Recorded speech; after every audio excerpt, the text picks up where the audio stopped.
Good afternoon, everybody. My name is Joey, coming to you live from Meteoric Studio and the host of Thrive Live. Welcome to the special presentation by Roger Lear from Orlando Jobs and the East Orlando Chamber of Commerce. But first, as a board member of the EOCC and a member for almost 7 years, I want to thank Andrew, Dorothy, Kathy, David, our board of directors and ambassadors for all your hard work in helping our local businesses thrive and for bringing this event together. I also want to take this opportunity to thank Roger Lear. Roger and his team at Orlando Jobs have been hosting a free online job fair since this pandemic has started. They've provided this service to businesses for free in the hopes that our Central Florida families get great jobs. So this special presentation is for the job seekers. COVID-19 has affected our day-to-day lives and the way we work, where we work, and even if we work. So it's my honor to introduce the person that introduces everyone else at most of our chamber events, Andrew Cole, CEO and President of the East Orlando Chamber of Commerce. There he is. Hey, Andrew, how are you? Oh, there we go. There we go. Hey, how are you, Joey? Thank you very much for having us and hosting this today. We're really looking forward to it. Appreciate those. And for many of you that know what we do, we like to recognize our members, especially our trustees. So I kind of start off with this all the time, but we do want to recognize those that are stakeholders within our East Orlando community and here in Central Florida, but are very meaningful members to the East Orlando Chamber. And that includes Advent Health, Avalon Park Group, Avalon Insurance Services, Fairwinds Credit Union, Duke Energy, Great Florida Insurance of Hunters Creek, Orlando Health, Suburban Land Reserve, and the Orlando Law Group. So we appreciate all that they do to help us do the things that we do for you. And today, this is a kind of a great opportunity for us to be able to put this on. And I can't thank more to Joey here and Thrive for putting this on with Meteoric Studios to really bring this all together. And then also with Roger Lear, who will be jumping on here in just a moment with Orlando Jobs, who is a phenomenal resource and does a lot for the community, especially those job seekers that are here. But without further ado, I think he's coming on soon. I'm looking for our lead on there. But there's Roger. And Roger, I'm going to leave this to you. I'm not one. Roger is the president of the OrlandoJobs.com and puts on job fairs. And I'm going to let you tell everybody about it. And I'm going to jump off and pay attention here. But thank you for being here today and your support of the East Orlando Chamber. So thank you. Well, thank you, Andrew and Joey. Really do appreciate the opportunity to be here today. I think one of the most important things that we can be talking about right now is jobs. So many people are without work. I know that unemployment nightmare with getting checks and stuff is there. There are some employers out there hiring, but most importantly, we really want to take your resume and your LinkedIn profile and really optimize that today and show you where the jobs are so you can get some of those jobs. And this stuff's so good, not only for today, but it's also, once this virus passes, you'll be amazed at how many more interviews and stuff like that you get. I am president of Orlando Jobs. Orlando Jobs has been around for 15 years now in Central Florida, and we just cater to Central Florida. And we've met so many of the great employers and so forth. And the information I'm bringing you today is on the job training, because we've learned from employers and job seekers the frustrations and everything else, and that's what we're going to try to get going. So let's get rocking and rolling. If Joey, if you could share my screen there, and then what we will do is we'll get going. But the whole thing with the job search is, you guys deserve great jobs. And the way you get a great job is to understand the key to getting it, and that's really what I want to do today. We're going to learn a lot of different things, but we're going to talk a little bit about some of the companies that are hiring right now. We're going to go over the resume. We're going to do a resume remake. We're going to do a LinkedIn profile remake, and then we're going to talk a little bit about the robots. And once we get into all this stuff, you'll kind of get a whole idea. We're recording this thing so you can go back and watch it as well. And at the end, there's some contact information. I certainly can send this to you as well. So we just got done doing a survey of 81 Central Florida employers, and some of the results, these are just real quick results, but about 30% of the 81 are hiring right now, and some aren't. But everybody, all the employers, something's happened. They've either cut jobs, reduced hours, they've done hiring freezes, they've furloughed, some of them have done nothing, just sitting there waiting. All the employers that we talked to for this survey all said the same thing. Hey, you know what? If things can just get back to normal, we're going to bring back the people that we've had to either furlough, lay off, or leave. Um, this work from home, I bring this slide up because I think after COVID leaves, I think there's going to be a lot more work at home jobs created. And if you look at this, 30% are considering it. 10% or almost 10% are thinking, yeah, we need to develop a strategy. And quite a few of the employees already were working from home anyway. But HR people have a lot to deal with. And, I talk about this because the opportunity for a job seeker as COVID gets out of the system and you can get your jobs and stuff like that. But you can clearly see there's lots of angst amongst HR people of how to bring the work back.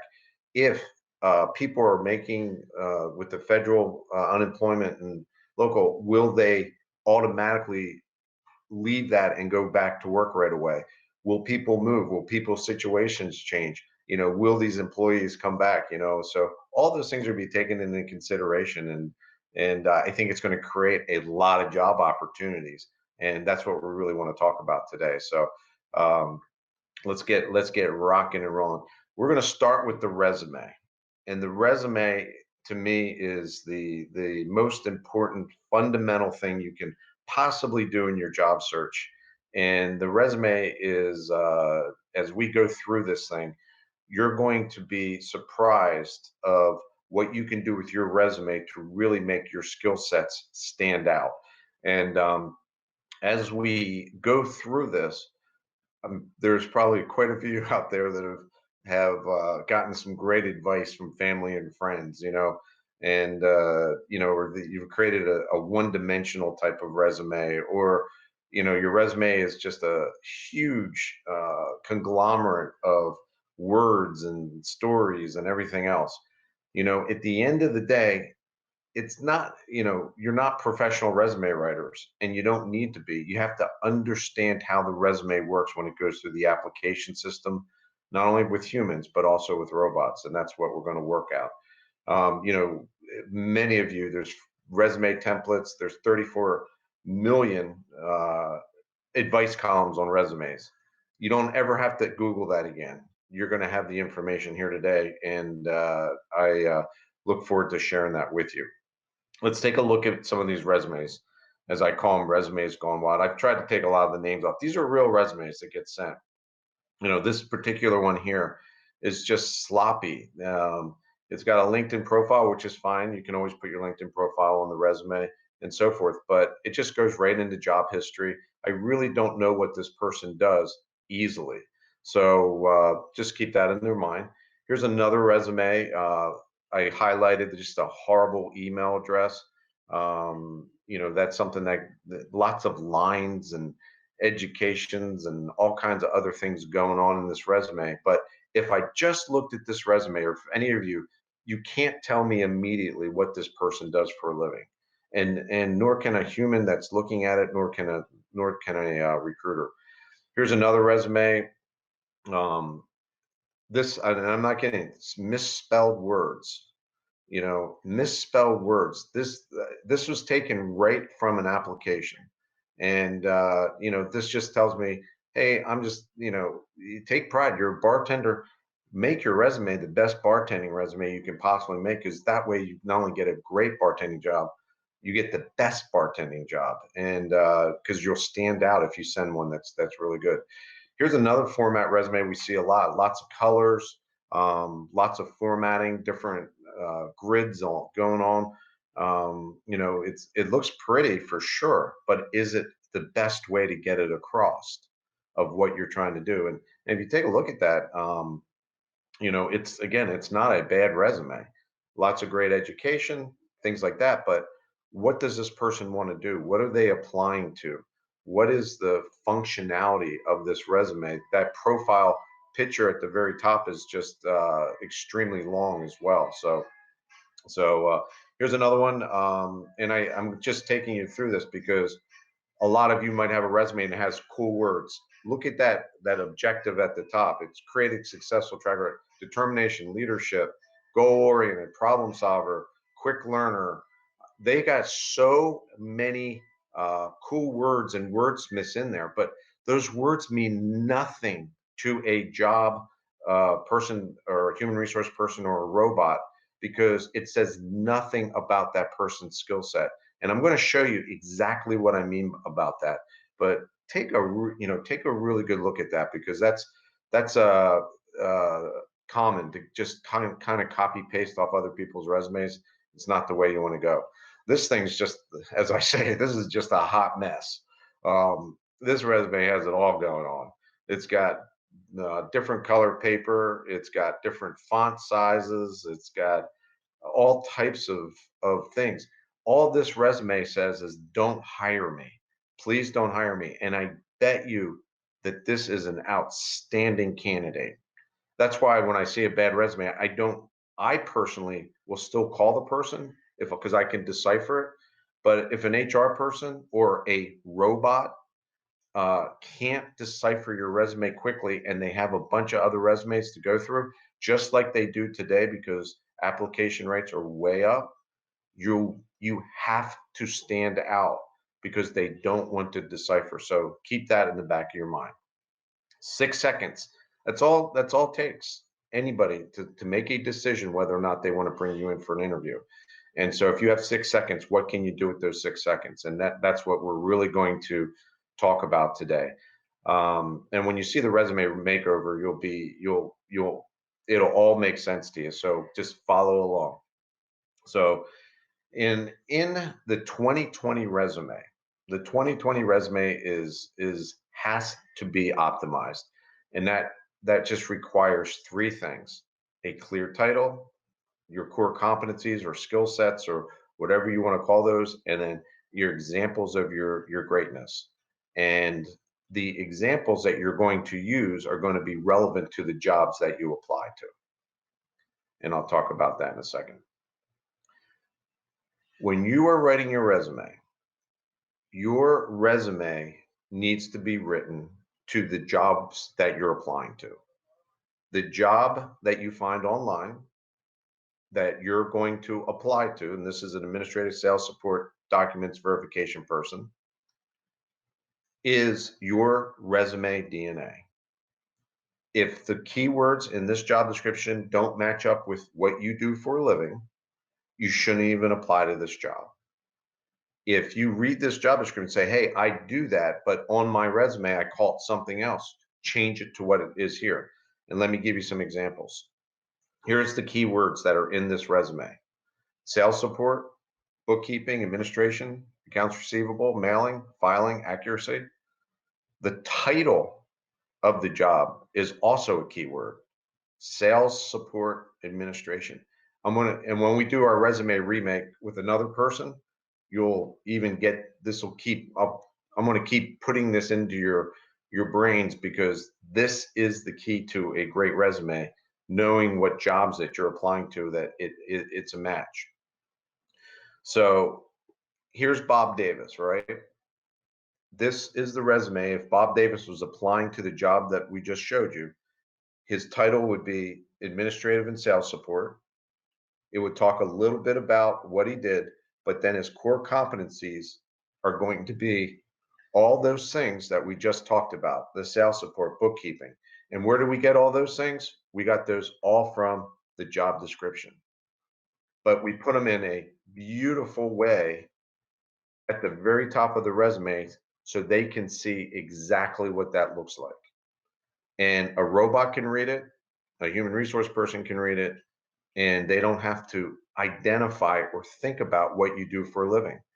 You're an administrative and sales support person, and you have every single or most of the skill sets that they have listed in the job order. And then it's followed up with your career progression as a sales support specialist, all the different things there.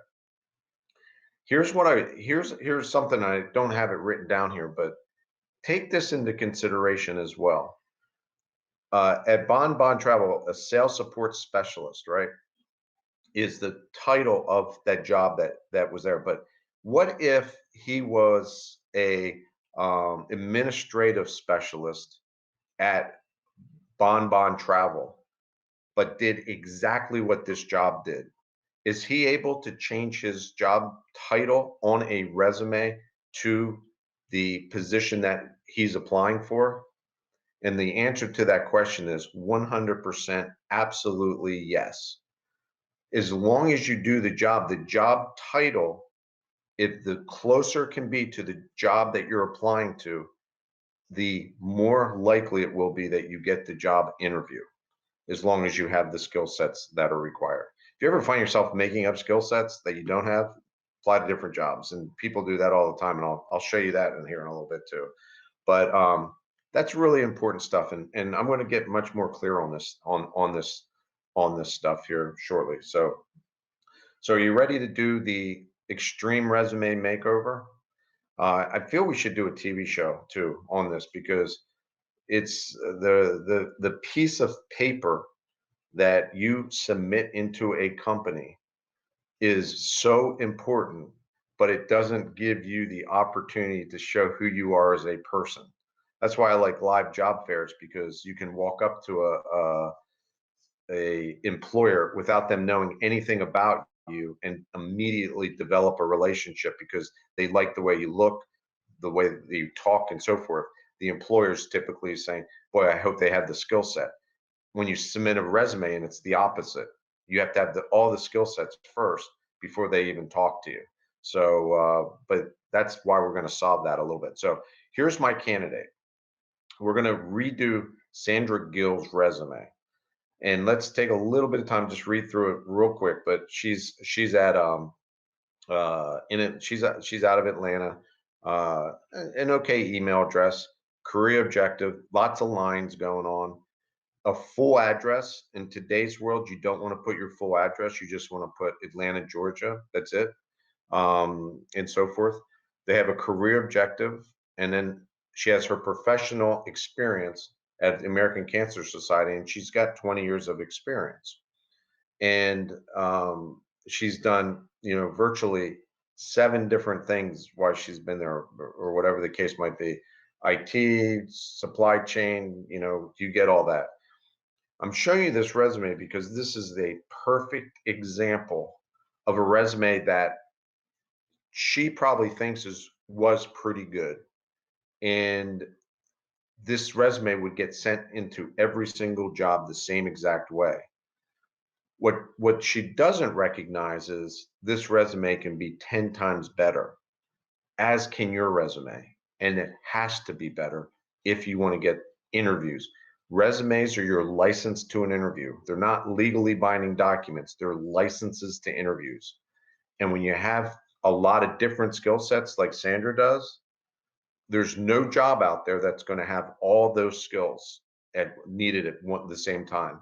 So the jobs that you apply to, you have to decide what skill that's going to be. So let's go back and build your resume around the job posting.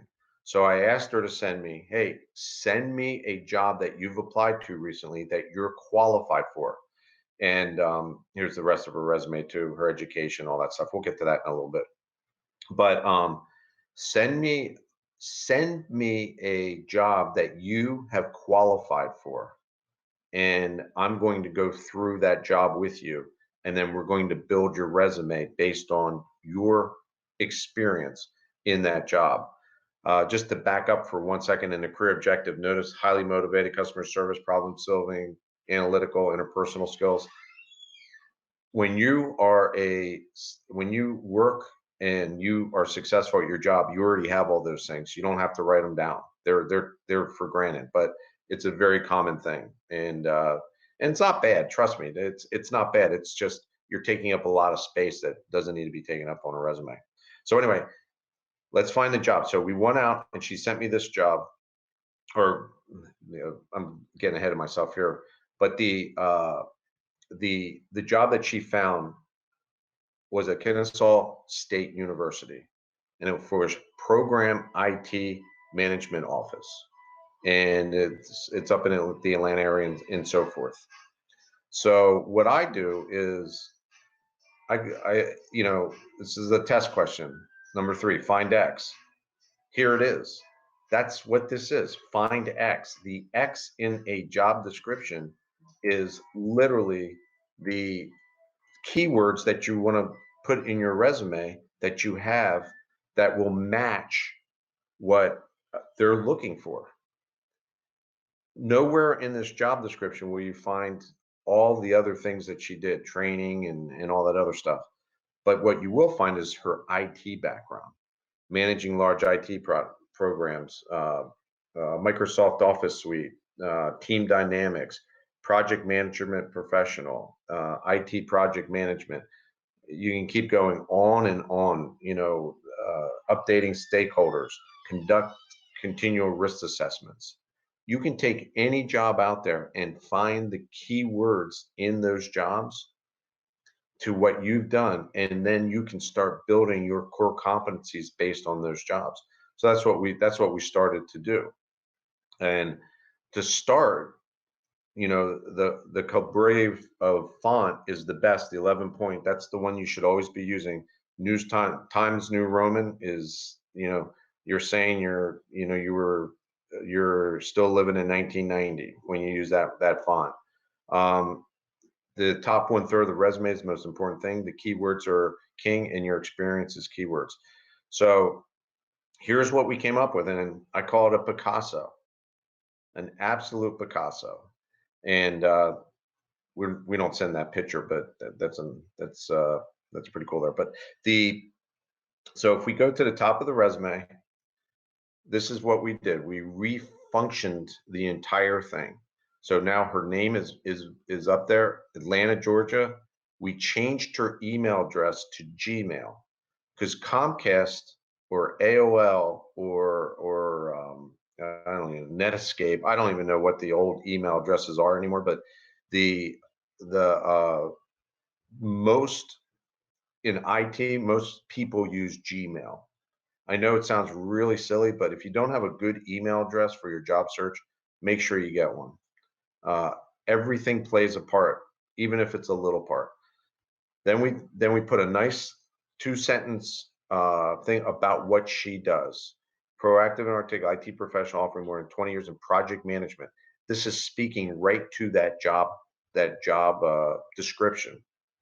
On time, collaboration, creativity, shared ownership across the enterprise.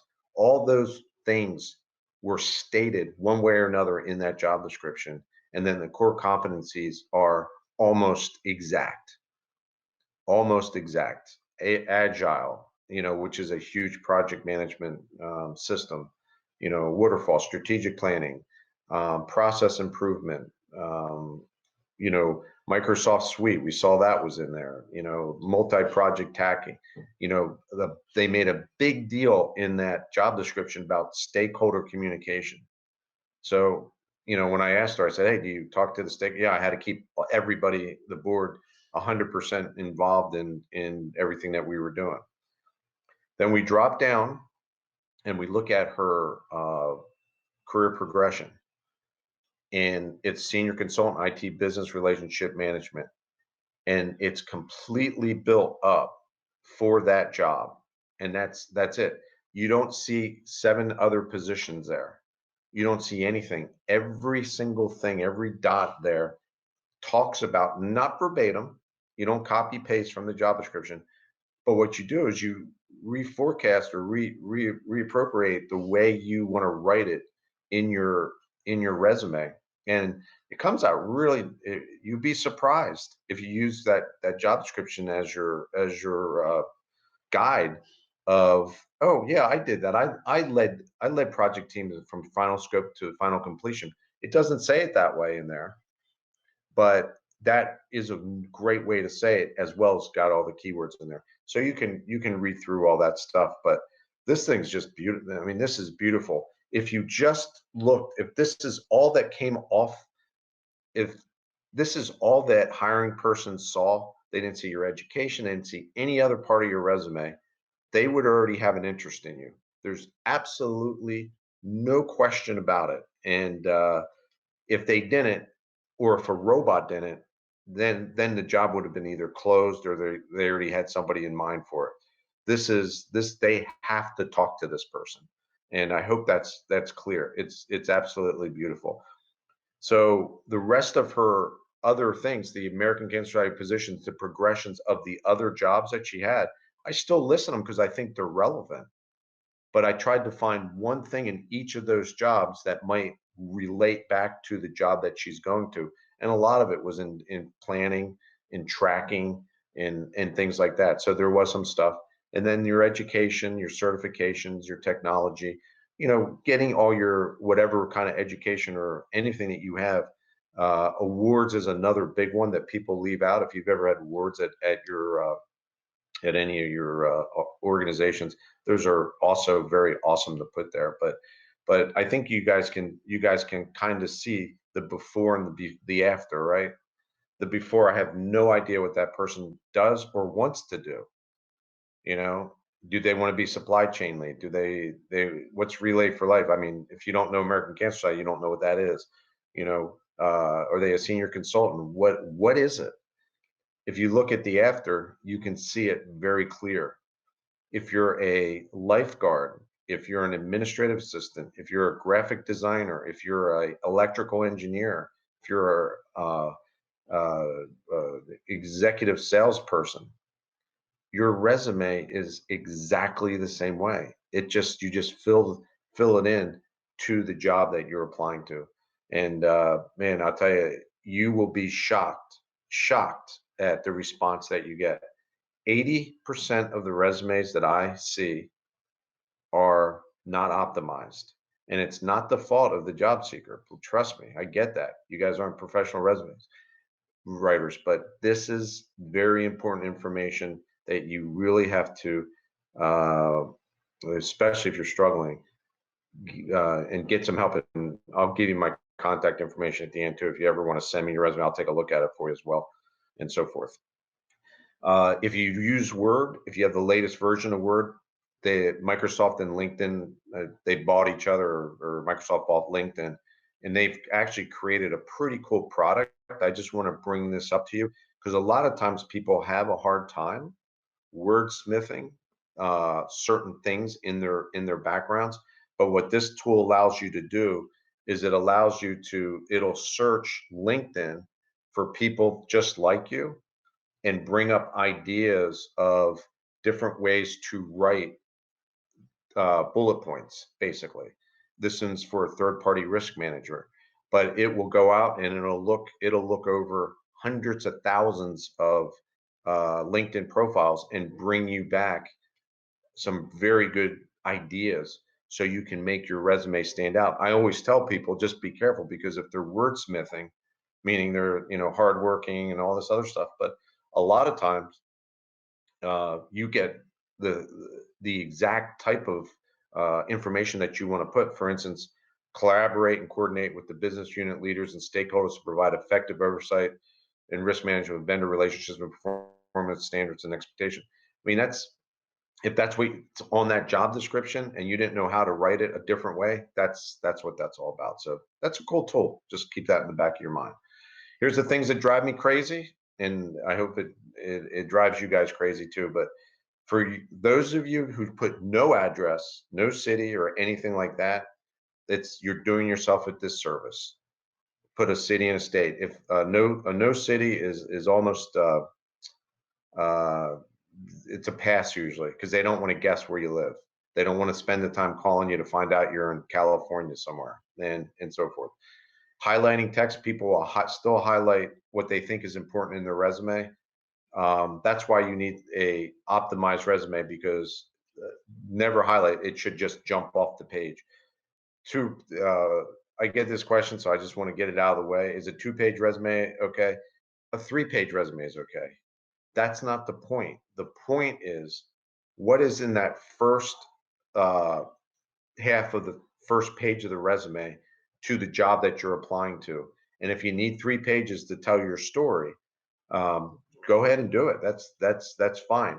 I find 2-page resumes are pretty much standard anymore, because you do have a lot of great information if you've been in the workforce for a while, and so forth. Um, References on, on the resume. Anybody who puts a reference on the resume, hey, call Jim over at this place, that's a waste of time. You don't even have to put, resumes. If an employer wants a reference, they'll call you and say, hey, I need a reference. You don't even have to tell them. You don't have to say, hey, I've got references. Of course you got references. You have cell numbers. When you save your resume file, save it as a PDF and save it as a keyword. It makes a difference. It makes it easier for an HR person, especially to find it sometimes, but it's also another way a computer can find it. Sandra Girls, IT project manager, resume 2020. It's a beautiful thing, beautiful. And don't add your picture. It's not cool. We did a big survey. 97% of HR people still think pictures on resumes are not cool, but they do. As soon as they like you, they do look at your LinkedIn profile, and so forth. Um, let's see what we're doing. We're 2:30. Okay, so this is downtown Orlando. Gosh, I love this scene because we haven't seen this scene in so long. But I use this picture because I look at all those individuals, and everybody there is a key word now. Everybody there has a resume, but which ones of their resumes are optimized? They're all keywords and of what their skill sets are. And that's how robots and humans view you when you're just sending in a piece of paper with digits on it, right? And you really have to understand that in the application process. When you submit your information into a thing, what do they have to base it on? They can't see you, they can't talk to you, they can't do anything. They're just basing it on, hey, what do you have on this piece of paper? Okay, if that's the case, then uh, I'm going to bring you in for an interview. Some of the best candidates for jobs never get the interview because their resumes are not optimized, and that's sad. Humans can overcome it. Computers don't have feelings. Just remember that. If computers can't figure it out, you'll never get a call. And so forth. If you don't believe me, here's Frankenstein. This is a fake resume. Every year, Career Crossroads, they stop doing it because it's the same every year. But they send out a fake resume with lots of keywords to the Fortune 500 companies. At the bottom of the resume, they say, hey, this is Career Crossroads. We are a mystery job seeker. We just want to see what you're going to do with this resume.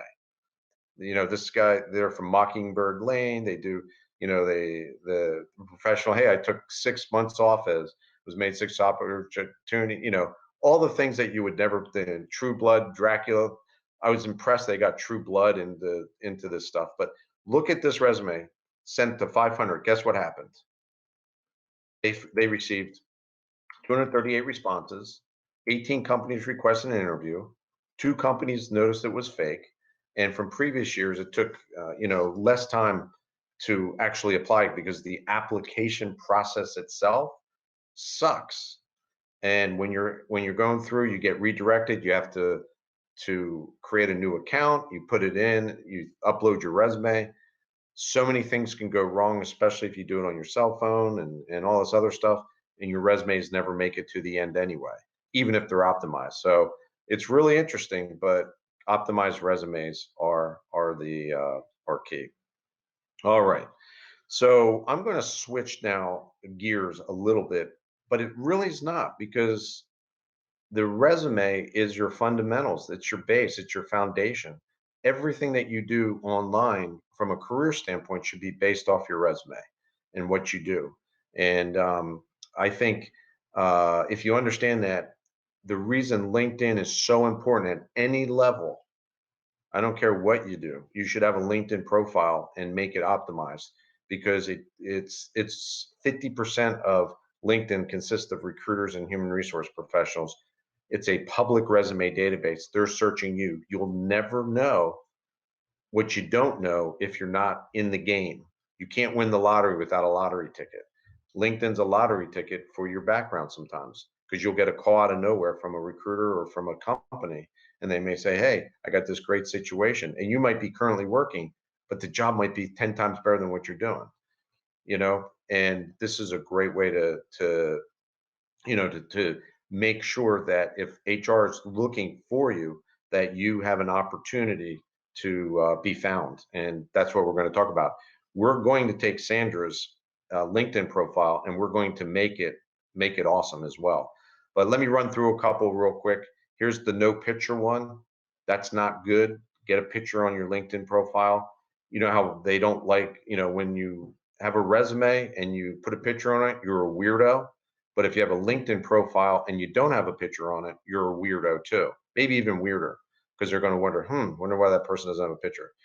A lot of times you don't want to put lots of pictures of people. You really want to just get a professional headshot. Like Kate, which person's Kate there? Is it the one in the background? Is it the front one? I don't know. Selfies, you guys know the routine with selfies, the cat picture, people with the animals. Now, if you're getting a veterinarian's job at an office or something like that, maybe having a picture of a cat holding in your LinkedIn profile might be a pretty good idea. Here's an insurance broker that, it's nice and everything. I just can't see the person in the picture, and it's, if you're in a job search, and someone's looking you up, that they may pass just because of that. They can't figure out, what you do or who you are. And we have a lot of Disney folks that love to put their pictures there, and which is fine if you're applying to Disney World. But what did you do at Disney World? And that's what we need to know. I have no idea what Stephanie does here, and I'd like to know, because she looks like a very fun person. And I'm questioning, is she the character or the other person? I don't know, and we're going to try. We have to find that out. But LinkedIn's just opened up a whole new world to brand yourself. Notice this background pictures and stuff like that. Um, just something really simple. You get your titles, you get where you located, all this other stuff. It's just, you can see the huge difference. And it's just a professional headshot. That background picture at the top here, trying to pick something that reflects what you do and what you like to do is just really important. And I think if you get the right combination, your resume comes alive on LinkedIn. Eventually, you'll be able to put video up in your profile, and these chamber will definitely have some resources to do that. Here's the Uber risk manager. He's wearing sunglasses, but I just thought that was pretty cool because he was at Uber. And then here's another one, just a nice background picture, very specific, nice headshot. That little green dot right there, people always say, "Hey, what does that mean?" It just means you're online. And if you're online, then you can talk uh, pretty quickly to that person. And here's John Frazier. John is one of our awesome team members at OrlandoJobs.com. But I was looking at his, and he does have a great, because he is awesome in what he does in Orlando. And his picture says it. His headshot is phenomenal. He looks approachable in this thing, and so forth. And it's something to just take note of, because it says, "Hey, yeah, give me a call." When an HR person does a search, they get a list. This is how they get a list of people, right? So you've got these, and this is just a really short list, but notice the differences in all these things. Glenn at the bottom here doesn't have a title. Why did he come up on my search if he didn't have a title? That means I actually have to click up on him. Lori has a nice one. She's a senior human resources dedicated to HR guidance. So if I'm looking for HR, talent acquisition partner, I'm just wondering what that picture is. I have no idea. Michelle, she's a transportation dispatch. Everything's fine there. I just, I think a more professional headshot, even it's not a bad shot. It's just not as good as it could possibly be. And then Nicole does a pretty good job there. But you become a list, just like everything else. It's, you click on what gets you, excited, right? And whether it's a news story, a sports story, or whatever the case might be. So um, the headline's super, super important. And that's in the yellow there. That is what you do for a living. And I like that she put she put hers as senior territory sales manager, top 3 in the nation. I like that, because it says a little bit more than just territorial sales manager. She's top 3. Who? If I'm looking for a salesperson, I may want to give her a ring. Here's my profile. I'm not in a job search right now. I might be. I'm not sure, but I'm not in a job search. But that's my team behind me. I just want mine to come across as a fun company. But if you hit this little button right, if you hit these buttons there, you can easily put your headline in here. And I want to show you this other trick that LinkedIn allows you to do, and we've done it for quite a while. I don't personally do it, but I've known others that have, and it really works out well. But in your first name, you put your full name, and then in your last name, you put what you do for a living. So if I was going to be a property claims adjuster, I could put a hyphen property claims adjuster, and what would happen is my LinkedIn profile then would be very specific to what I do. And anytime you connect to somebody or whatever else, it just won't be your name. It'll also be your title. So you might want to give that a shot. Not many people do it, but the ones that have done it, they've been able to do it for years, and they've seen some pretty good results from that. I get a lot of students always ask me, should I have a LinkedIn profile? Absolutely. And make sure that you get that your title is accounting student at University of Florida. And if you are ready to seeking employment in accounting, put it right there in your title. It's a great thing. But while you're in college, you can start building contacts. If you know you're going into accounting, you should be connecting to all the CPA firms around town and so forth. Here's our board. Here's a great board director at the East who's has done a great job with his LinkedIn profile, but for different reasons, he's doing it on the other side. He has a business, and he's able to be very specific above the fold with everything. He even puts his phone numbers and things like that in there. So that's pretty cool stuff there. So the summary is really important. You got to tell your story. That's the about section. Tell who you are and so forth. I'll show you how to do that. I know we're getting going on time, but I want to get through this LinkedIn profile makeover, and then we'll do some questions. But when we remember Sandra, remember her from before? Well, this is Sandra's LinkedIn profile. Her LinkedIn profile was okay. It's just like pretty much everybody else's. But if you notice, this is before I got a hold of it, but there's no title, and she lives in the United States. So when a potential employer is looking for you, and there's no title of your LinkedIn profile and know where you live, because they look by geographic most of the time, this person's going to have a very hard time being found, except by accident, and so forth. So I'm going to, with a click of the mouse, change everything.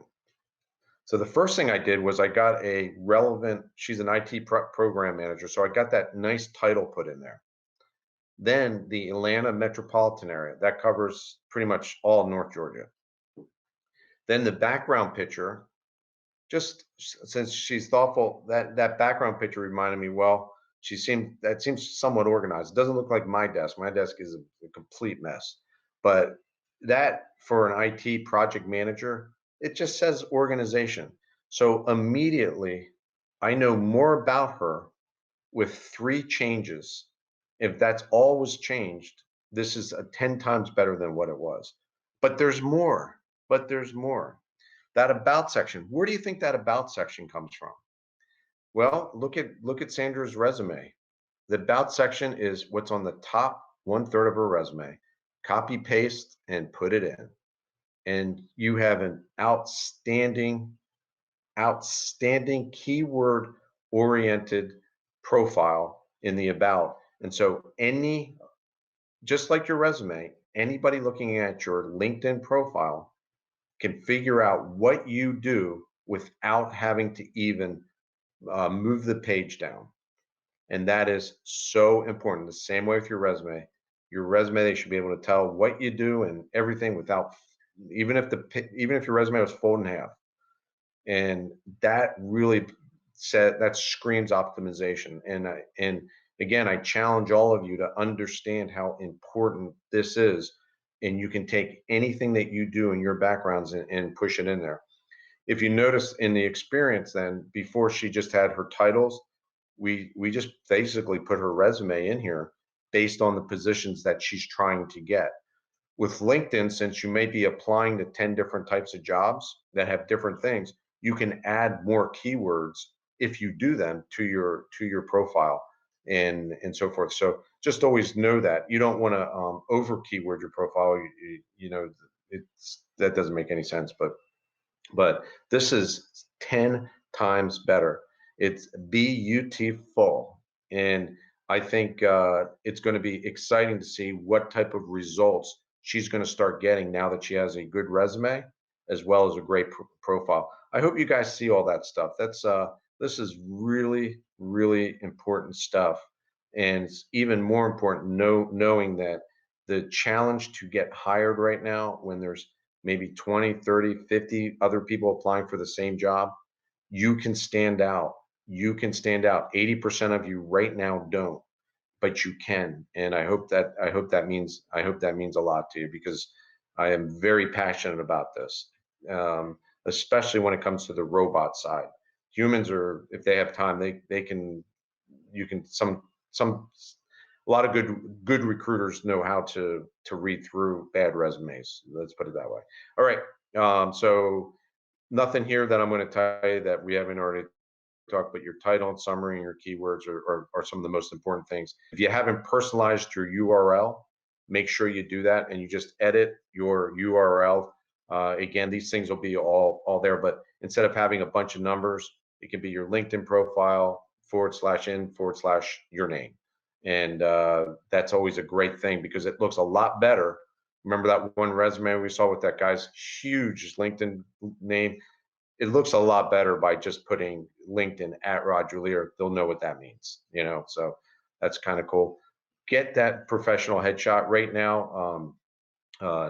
Joey, who you met in the beginning, is a professional headshot king, and he'll have some. I'm sure we'll send you some contact information if you need your headshot done.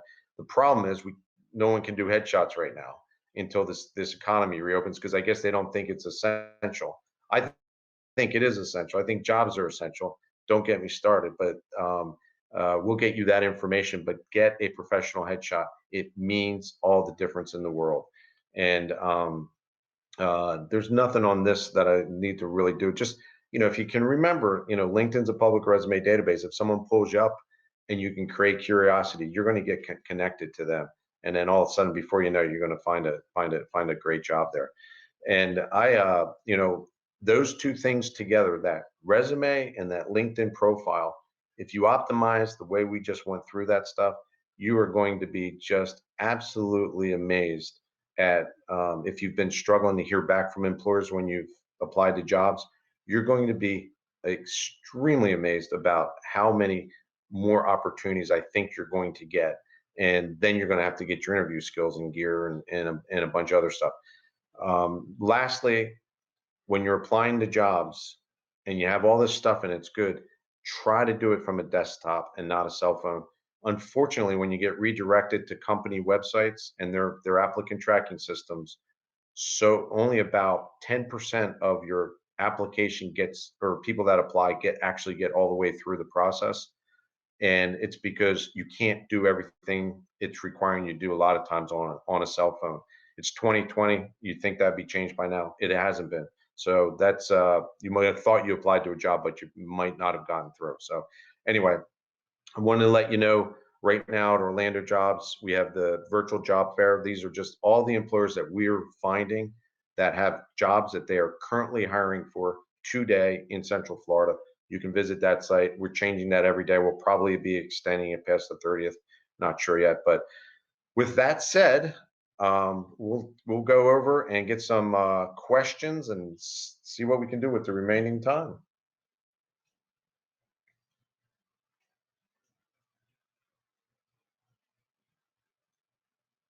I got to get back over to that page.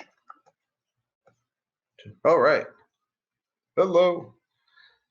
So let me see here. All right.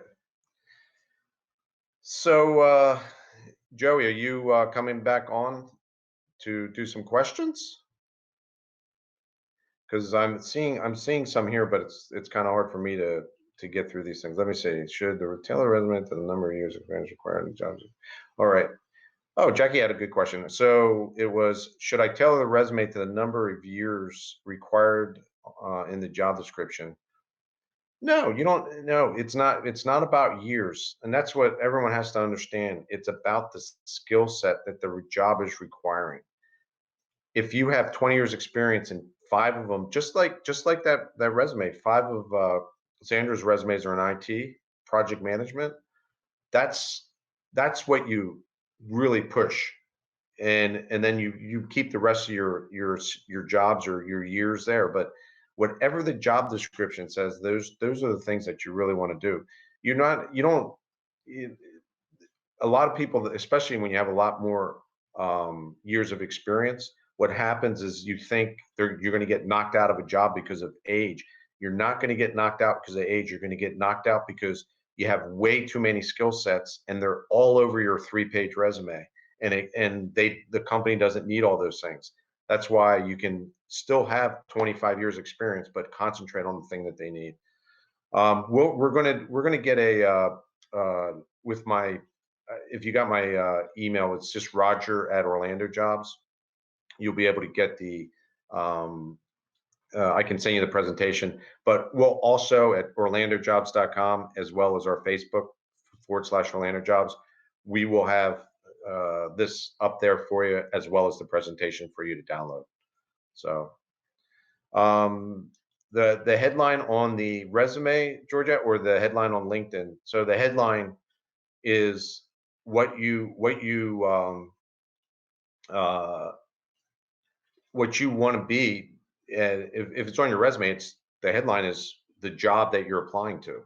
On LinkedIn, if you're an IT person, for instance, like Sandra was, it can be kind of more broad if you're applying to lots of different jobs. But if you're only going after one or two jobs, try to get as close to the jobs that you're applying to, and that should be your headline. Absolutely. How many years back should you put your jobs? That's a great question. And the answer to it is I usually say 15 at the most. You can always list your other experience as other relevant experience at the end of your resume, but it's not the jobs or the years and all that other stuff. It's the skill set to the job that you're applying to. You have to come across exactly the way that job description, what they're looking for. So at least they get a head start on knowing what you do. With years of experience, a lot of times we have to decipher the resume to see if the one thing I'm looking for you have, and you do have it. There's no question, and you probably do it really well, and you might have done it 50% of the time, but it's not. It's got to be 100% on a resume. So that's a good one. What should I put for location if I'm open to moving? Yeah, if you're open to moving, you can always just put your current location, and then just put open to relocation right at the very top of your resume as well as on your LinkedIn. That's fine. Absolutely fine. 100% fine.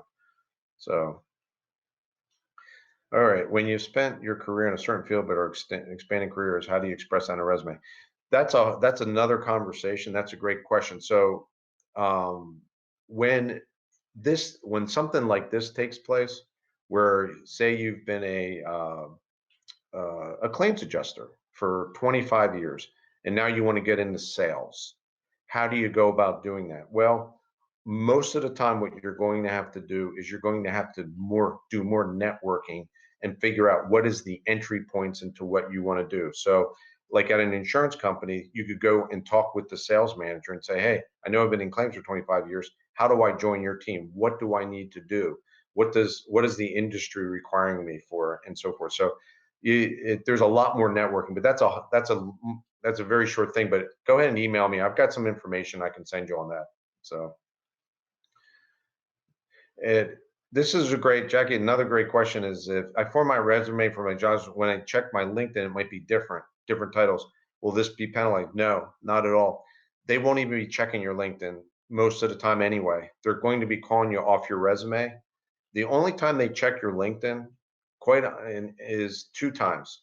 If they're looking for you, or once they do schedule your interview, a lot of times they'll pull you up and see what you're all about.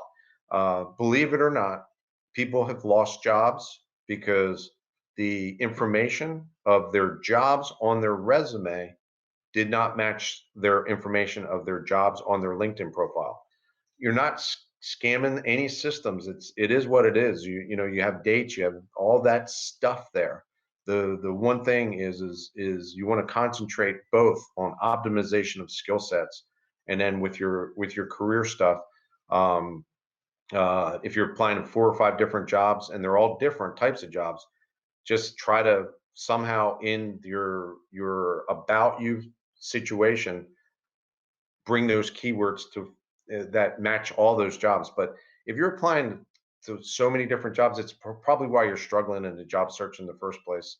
If you're struggling, I mean, I find that if you can just really focus and go after something great, you'll be shocked at how that goes. So cover letters. Got a great question. I love cover letters, because cover letters are the easiest things and people make them so hard. No one ever, repeat after me, nobody ever will read your cover letter unless your resume is optimized. They don't care about a cover letter. They care that your resume, you can do the jobs that they want. And I can't stress that enough.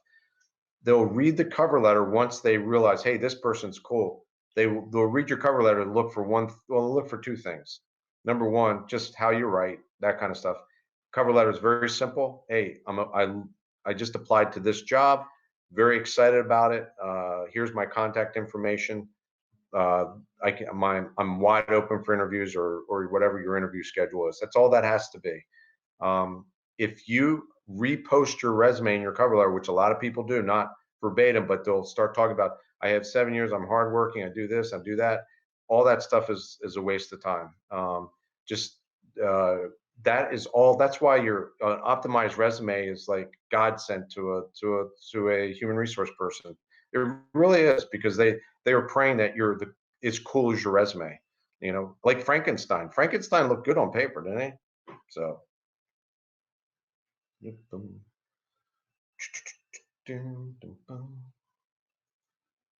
So, Joey, you got anything else to rock in there?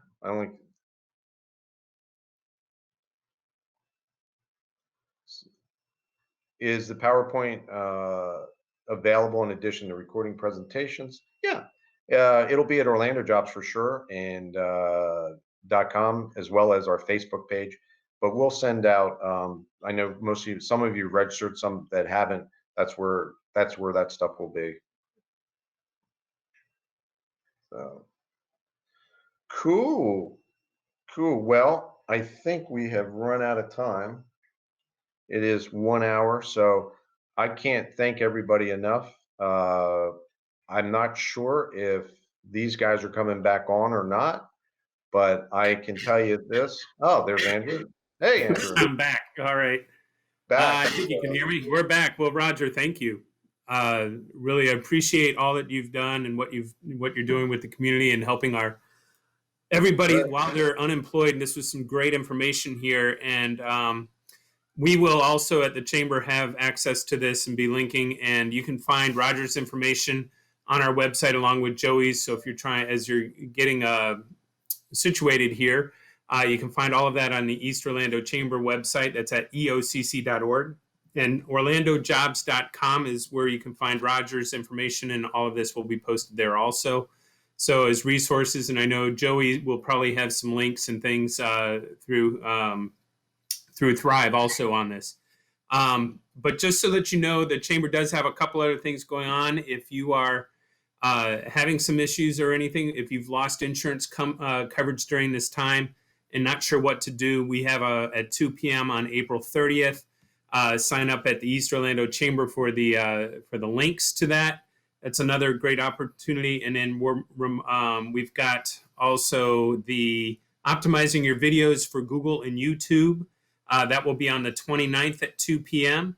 And then enabling remote work efficiency and productivity. We have a panel on that on May 1st at 2 p.m. So a lot more resources for you that may be working at home and or looking for work or want to tap into that as things are changing.